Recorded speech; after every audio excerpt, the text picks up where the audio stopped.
Orphans, Crawlers, and Bastards is the latest album from my next guest, who is one of the most acclaimed artists of the past 3 decades. It's a real pleasure to welcome Tom Waits.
Who captures a firefly and leaves it only to die.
Every face for Lucinda, and she'll go off with me down to hell. The devil dances inside empty pockets, but she didn't want money or pearls, 'cause there wasn't enough for Lucinda, 'cause she wasn't that kind of girl.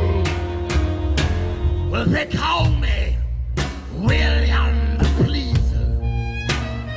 I sold opium and fireworks and lead. Now I'm telling my troubles to strangers when the shadows get long. I'll be dead.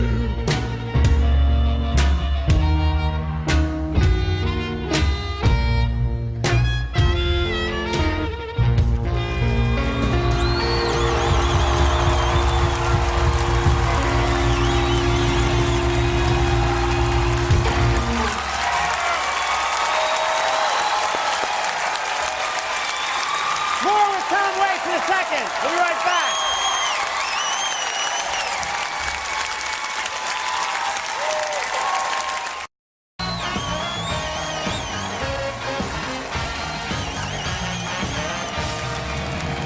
Everybody, we're back. I'm sitting here with Tom Waits, and first of all, that was a fantastic performance. Thank you very much for being here. We're thrilled. And second, you got this power over them. I noticed during your performance you had this shovel out there, and you still have the shovel. What is the significance of the shovel, please? Shovel, please. Well, all right. This started at home, and my family thinks I'm a little imbalanced, but I want to get your opinion. Get my opinion, okay. You know when they took a cheese sandwich and they said they found the image of the Virgin Mary on the cheese sandwich? That's right. I remember that. Yeah. And they was selling for like 23 grand or something. Yeah, it sold for a lot of money. Yeah. Well, this is kind of the same thing, only it's a shovel from my fireplace. Mm-hmm. And I found the image of the devil on it. And let's see. Let me pull that out there and see if we can. Let's put it up right here on the desk. Maybe that's the best way to get a shot of it. You tell me. Yeah. All right, let's see if we can see. Is that? You tell me. Yeah, yeah. That is the devil. It's not a photograph. No. That is the devil, I think. There is evidence that there's an evil entity in my fireplace. Yeah, yeah. It's some kind of a weird primitive email that I got. So we should sell this while we're here. We'll get the bidding going at $10,000, and we'll see what happens. Yeah, right. You better alert the Vatican. Yeah, yeah.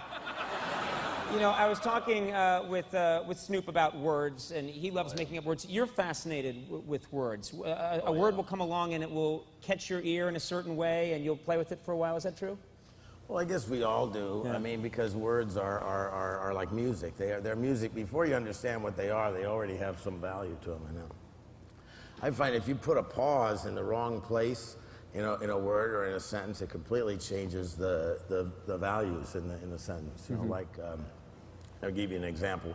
I had a hamburger the other night, and I asked the lady if she would give me some condiments. Yeah.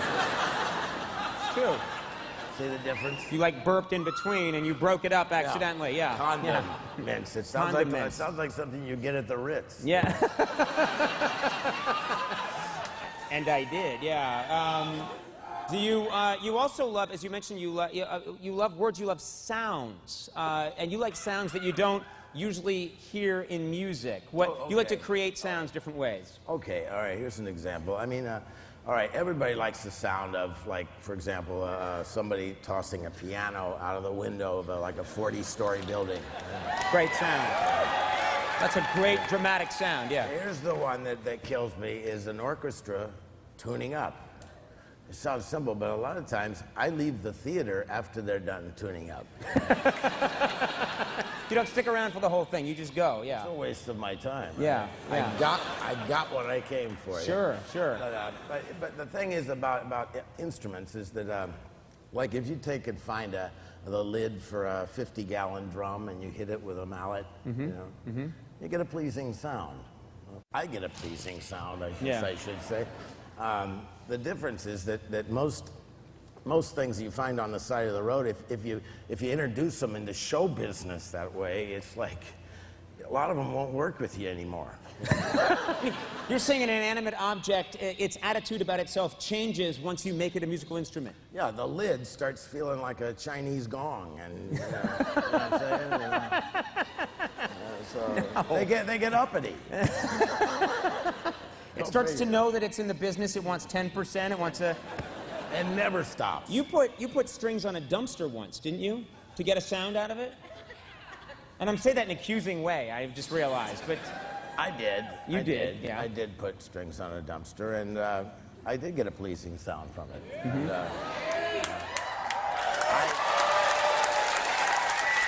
I believe it. You learn, I was listening to Orphans, Brawlers, Ballers, and Bastards, and you actually, there are sections where there's a section where you actually give out some information where you can learn about insects. Is that right, in the album? It's called Army Ants. Yeah. Army Ants, yeah. The whirligig beetle is wary and fast with an organ to detect the ripples. The arachnid moths lay their eggs inside other insects along the borders of fields or roads. That type of thing. It's good to learn. You like to observe nature yourself. What have you learned observing nature? What have you learned from just observing animals recently? Okay, well, you know, it's May, so, you know, there's a lot of crows out. Everybody knows that crows are the teenagers of the bird world, and they, you know, Crows are the teenagers of the bird world? I didn't know that. well, they are. They finish all their work by 9 a.m., and they have all this free time, and, you know, so a lot of them play soccer, you know. They play soccer? Really? Well, I saw it in my yard with a white rock, you know. No good punk kids. Kids today. Orphans, Brawlers, Ballers, and Bastards is in stores now, and this is a real this is a real honor. Thank you so much, thank sir. you. Yeah, really, very much. Thank you for being here. Tom Waits, everybody. We're going to take a break. We'll be right back. Stick around.